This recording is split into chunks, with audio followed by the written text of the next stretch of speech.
Welcome to Sharma ji की कहानियाँ। हमारी आज की कहानी है दूसरा हनीमून। पिछले दिनों मैं दीदी के बेटे नीरज के मुंडन पर मुंबई गई थी। एक दोपहर दीदी मुझे बाजार ले गईं। वे मेरे लिए मेरी पसंद का तोहफा खरीदना चाहती थीं। कपड़ों के एक बड़े शोरूम से जैसे ही हम दोनों बाहर निकली, एक गाड़ी हमारे सामने आकर रुकी। उससे उतरने वाला युवक कोई और नहीं, विजय ही था। मैं उसे देखकर पल भर को ठिठक गई। वह भी मुझे देखकर एकाएक चौंक गया। इससे पहले कि मैं उसके पास जाती या कुछ पूछती, वह तुरंत गाड़ी में बैठा और मेरी आंखों से ओझल हो गया। वह पक्का विजय ही था, लेकिन मेरी जानकारी के हिसाब से तो वह इन दिनों अमेरिका में है। मुंबई आने से 2 दिन पहले ही तो मैं मीनाक्षी से मिली थी। उस दिन मीनाक्षी का जन्मदिन था। हम दोनों दिन भर साथ रही थीं। उसने हमेशा की तरह अपने पति विजय के बारे में ढेर सारी बातें भी की थीं। उसने ही तो बताया था कि उसी सुबह विजय को अमेरिका से जन्मदिन की मुबारकबाद का फ़ोन आया था। विजय के वापस आने या अचानक मुंबई जाने के बारे में तो कोई बात ही नहीं हुई थी। लेकिन विजय जिस तरह से मुझे देखकर चौंका था, उसके चेहरे के भाव बता रहे थे कि उसने भी मुझे पहचान लिया था। आज भी उसके गाड़ी का नंबर मुझे याद है। मैं उसके बारे में और जानकारी प्राप्त करना चाहती थी, लेकिन उसी शाम मुझे वापस दिल्ली आना था। टिकट जो बुक था। दीदी से इस बारे में कहती तो वे इन झमेलों में पड़ने वाले स्वभाव की नहीं हैं। तुरंत कह देती कि तुम अखबार वालों की यही तो खराबी है कि हर जगह खबर की तलाश में रहते हो। दिल्ली आकर मैं अगले ही दिन मीनाक्षी के घर गई। मन में उस घटना को लेकर जो संशय था, मैं उसे दूर करना चाहती थी। मीनाक्षी से मिलकर ढेरों बातें हुईं। बातों ही बातों में प्राप्त जानकारी ने मेरे मन में छाए संशय को और गहरा दिया। मीनाक्षी ने बताया कि लगभग 6 महीनों से, जब से विजय काम के सिलसिले में अमेरिका गया है, उसने कभी कोई पत्र तो नहीं लिखा। हाँ, दूसरे चौथे दिन फ़ोन पर बातें ज़रूर होती रहती हैं। विजय का कोई फ़ोन नंबर मीनाक्षी के पास नहीं है। फ़ोन हमेशा विजय ही करता है। विजय वहाँ रहकर ग्रीन कार्ड प्राप्त करने के जुगाड़ में है, जिसके मिलते ही वे मीनाक्षी और अपने बेटे विशु को भी वहीं बुला लेगा। अब पता नहीं इसके लिए कितने वर्ष लग जाएंगे। मैंने बातों ही बातों में मीनाक्षी को बहुत कुरेदा, लेकिन उसे अपने पति पर, उसके प्यार पर, उसकी वफा पर पूरा भरोसा है। उसका मानना है कि वह वहाँ से दिन रात मेहनत करके इतना पैसा भेज रहा है कि यदि ग्रीन कार्ड ना भी मिले तो यहाँ वापस आने पर वे अच्छा जीवन बिता सकते हैं। कितनी भोली है मीनाक्षी, जो कहती है कि जीवन में आगे बढ़ने के लिए ऐसी चुनौतियों को स्वीकार करना ही पड़ता है।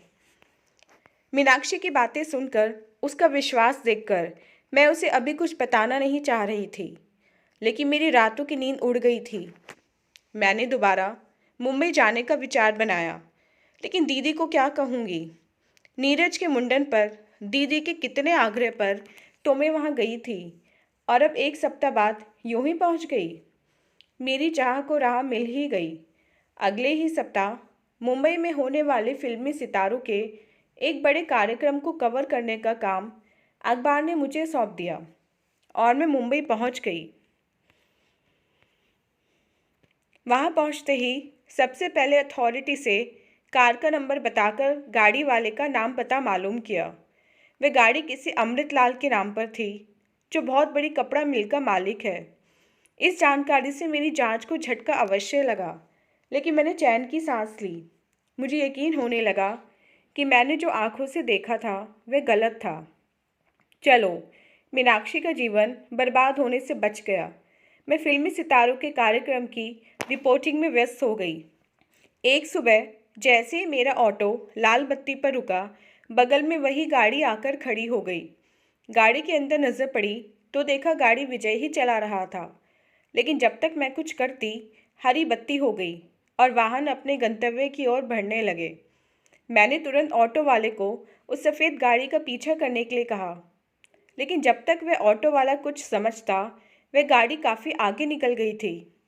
फिर भी उस अनजान शहर के उन अनजान रास्तों पर मैं उस कार का पीछा कर रही थी। तभी मैंने देखा वह गाड़ी आगे जाकर एक बिल्डिंग में दाखिल हो गई। कुछ पलों के बाद मैं भी उस बिल्डिंग के गेट पर थी। गार्ड जो अभी उस गाड़ी के अंदर जाने के बाद गेट बंद ही कर रहा था, मुझे देखकर पूछने लगा, मेम साहब किससे मिलना है, क्या काम है? ये अभी जो गाड़ी अंदर गई है वे बड़े साहब के दामाद हैं मेम साहब। वे विजय साहब थे ना? हाँ मेम साहब। क्या आप उन्हें जानती हैं? गार्ड के मुंह से हाँ सुनते ही मुझे लगा भूचाल आ गया है। मैं अंदर तक हिल गई। विजय, मिल मालिक अमृत लाल का दामाद? लेकिन ये कैसे हो सकता है?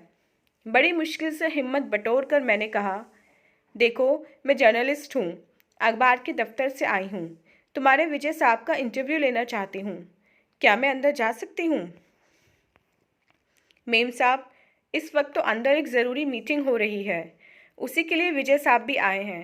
अंदर और भी बहुत बड़े बड़े लोग जमा हैं, आप शाम को उनके घर में उनसे मिल लेना। घर में? मैं सोच में पड़ गई। अब भला घर का पता कहाँ से मिलेगा? लगता था गार्ड मेरी दुविधा समझ गया, अतः तुरंत बोला, अब तो घर भी पास ही है। इस हाईवे के उस तरफ नई बसी कॉलोनी में सबसे बड़ी और आलीशान कोठी साहब की ही है। मेरे लिए इतनी जानकारी काफ़ी थी। मैंने तुरंत ऑटो वाले को हाईवे के उस पार चलने के लिए कहा। विजय और उसका सेठ इस समय मीटिंग में है। ये अच्छा अवसर था विजय के बारे में जानकारी हासिल करने का। विजय से बात करने पर हो सकता है वह पहचानने से ही इनकार कर दे। गार्ड का कहना ठीक था। उस नई बसी कॉलोनी में जहाँ इक्का दुक्का कोठियाँ ही खड़ी थीं, हल्के गुलाबी रंग की टाइलों वाली एक ही कोठी ऐसी थी जिस पर नज़र नहीं टिकती थी। कोठी के गेट पर पहुँचते ही नज़र नेम प्लेट पर पड़ी। सुनहरे अक्षरों में लिखा था विजय। हालांकि अब विजय का व्यक्तित्व मेरी नज़र में इतना सुनहरा नहीं रह गया था। ऑटो वाले को रुकने के लिए कहकर जैसे ही मैं आगे बढ़ी, गेट पर खड़े गार्ड ने पहले तो मुझे सलाम किया, फिर पूछा कि किससे मिलना है और मेरा नाम पता क्या है। मैं एक अखबार के दफ्तर से आई हूँ, मुझे तुम्हारे विजय साहब का इंटरव्यू लेना है, कहते हुए मैंने अपना पहचान पत्र उसके सामने रख दिया। साहब तो इस समय ऑफिस में हैं, घर में कोई तो होगा जिससे मैं बात कर सकूं। मैडम हैं, पर आप रुकिए, मैं उनसे पूछता हूँ, कह उसने इंटरकॉम द्वारा विजय की पत्नी से बात की, फिर उससे मेरी भी बात करवाई। मेरे बताने पर मुझे अंदर जाने की इजाज़त मिल गई। अंदर पहुँचते ही मेरा स्वागत एक 25-26 वर्ष की बहुत ही सुंदर युवती ने किया। दूध जैसा सफ़ेद रंग, लाल लाल गाल, ऊंचा कद, तन पर कीमती गहने, कीमती साड़ी, गुलाबी होठों पर मधुर मुस्कान बिखेरते हुए वह बोली, नमस्ते, मैं स्मृति हूँ, विजय की पत्नी। आपसे मिलकर बहुत खुशी हुई। विजय साहब तो है नहीं, मैं आपसे बातचीत करके उनके बारे में कुछ जानकारी हासिल कर लेती हूँ, मैंने कहा। जी ज़रूर, कहते हुए उसने मुझे सोफ़े पर बैठने का इशारा किया। मेरे बैठते ही वह भी मेरे पास ही सोफ़े पर बैठ गई। इतने में नौकर ट्रे में कोल्ड ड्रिंक ले आया। मुझे वास्तव में इसकी ज़रूरत थी। बिना कुछ कहे मैंने हाथ बढ़ाकर एक गिलास उठा लिया। फिर जैसे जैसे स्मृति से बातों का सिलसिला आगे बढ़ता गया, वैसे वैसे विजय की कहानी पर पड़ी धूल की परतें साफ होती गईं। स्मृति विजय को कॉलेज के समय से जानती है। कॉलेज में ही दोनों ने शादी करना तय कर लिया था। विजय का तो अपना कोई है नहीं, लेकिन स्मृति के पिता सेठ अमृतलाल को यह रिश्ता स्वीकार नहीं था। उनका कहना था कि विजय मात्र उनके पैसों के लालच में स्मृति से प्रेम का नाटक करता है। कितनी पारखी है सेठ की नज़र। काश स्मृति ने उनकी बात मान ली होती। वे स्मृति की शादी अपने दोस्त के बेटे से करना चाहते थे, जो अमेरिका में रहता था, लेकिन स्मृति तो विजय की दीवानी थी। वाह विजय वाह, इधर स्मृति उधर मीनाक्षी, दो दो आदर्श पतिव्रता पत्नियों का एकमात्र पति विजय, जिसके अभिनय कौशल की जितनी भी तारीफ की जाए कम है। स्मृति से थोड़ी देर की बातचीत में ही मेरे समक्ष पूरा घटनाक्रम स्पष्ट हो गया। हुआ यूं कि जिन दिनों स्मृति को उसके पिता जबरदस्ती अमेरिका ले गए थे, विजय घबराकर मुंबई की नौकरी छोड़ दिल्ली आ गया था और दिल्ली में उसने मीनाक्षी से शादी कर ली। उधर अमेरिका पहुंचते ही सेठ ने स्मृति की सगाई कर दी, लेकिन स्मृति विजय को भुला नहीं पा रही थी। उसने अपने मंगेतर को सब कुछ साफ साफ बता दिया। पता नहीं उसके मंगेतर की अपने जीवन की कहानी इससे मिलती जुलती थी या उसे स्मृति की स्पष्टवादिता भा गई थी। उसने स्मृति से शादी करने से इनकार कर दिया। स्मृति की शादी की बात तो बनी नहीं थी, इसलिए वो दोनों यूरोप घूमने निकल गए। उस दौरान स्मृति ने विजय से कई बार संपर्क करने की कोशिश की, लेकिन बात नहीं बनी क्योंकि विजय मुंबई छोड़ चुका था। 6 महीनों बाद जब वे मुंबई लौटे तो विजय को बहुत ढूंढा गया, लेकिन सब बेकार रहा।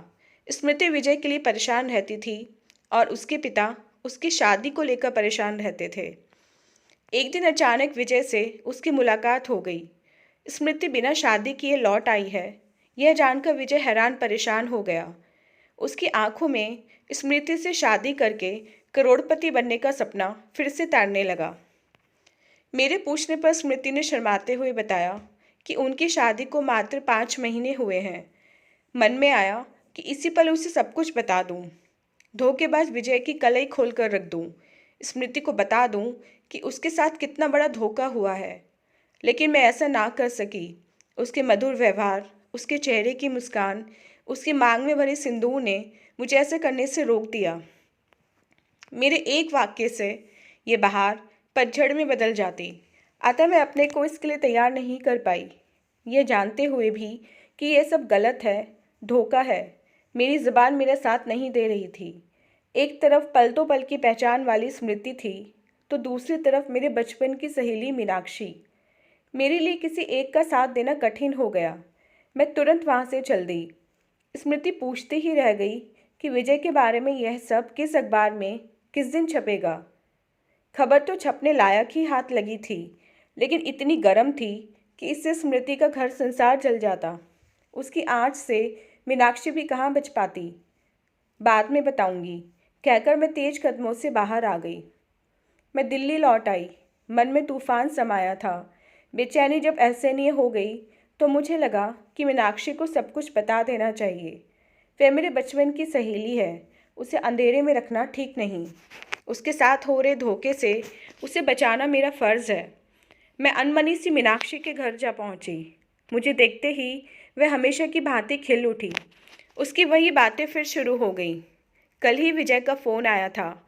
उसके भेजे 50,000 अभी थोड़ी देर पहले ही मिले हैं।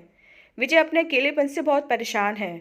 हम दोनों को बहुत याद करता है, दोनों की पल पल चिंता करता है, वगैरह वगैरह। एक पतिव्रता पत्नी की भांति उसकी दुनिया विजय से शुरू होकर विजय पर ही ख़त्म हो जाती है। मेरे दिमाग पर जैसे कोई हथौड़े चला रहा था। विजय की सफल अदाकारी से मन परेशान हो रहा था, लेकिन जबान तालू से चिपक गई। मुझे लगा मेरे मुंह खोलते ही सामने का दृश्य बदल जाएगा। क्या मीनाक्षी विजय के बिना जी पाएगी? क्या होगा उसके बेटे विशु का? मैं चुपचाप यहाँ से भी चली आई, लेकिन मीनाक्षी का भ्रम बना रहे, उसकी मांग में सिंदूर सजा रहे, उसका घर संसार बसा रहे। लेकिन कब तक? सदा सच का साथ दो, सदा सच बोलो। और न जाने कितने ही ऐसे आदर्श वाक्य दिन रात मेरे कानों में गूंजने लगे हैं, लेकिन मैं उन्हें अनसुना कर रही हूँ। मैं उनके अर्थ समझना ही नहीं चाहती, क्योंकि कभी मीनाक्षी और कभी स्मृति का चेहरा मेरी आंखों के आगे घूमता रहता है। मैं उनके खिले चेहरों पर मातम की काली छाया नहीं देख पाऊंगी। पता नहीं मैं सही हूँ या गलत। हो सकता है कल दोनों ही मुझे गलत समझें, लेकिन मुझसे नहीं हो पाएगा। मैं तब तक चुप रहूंगी जब तक विजय का नाटक सफलतापूर्वक चलता रहेगा। पर्दा उठने के बाद तो आंसू ही आंसू रह जाने हैं। मीनाक्षी की आंखों में, स्मृति की आंखों में, सेठ अमृतलाल की आंखों में और स्वयं मेरी भी आंखों में। फिर भला विजय भी कहाँ बच पाएगा? डूब जाएगा आंसुओं के उस सागर में। तो दोस्तों, ये थी हमारी आज की कहानी। उम्मीद करती हूँ ये कहानी आपको पसंद आई होगी। मिलते हैं अपनी नेक्स्ट वीडियो में इससे नेक्स्ट कहानी के साथ। तब तक के लिए आज्ञा दीजिए। धन्यवाद।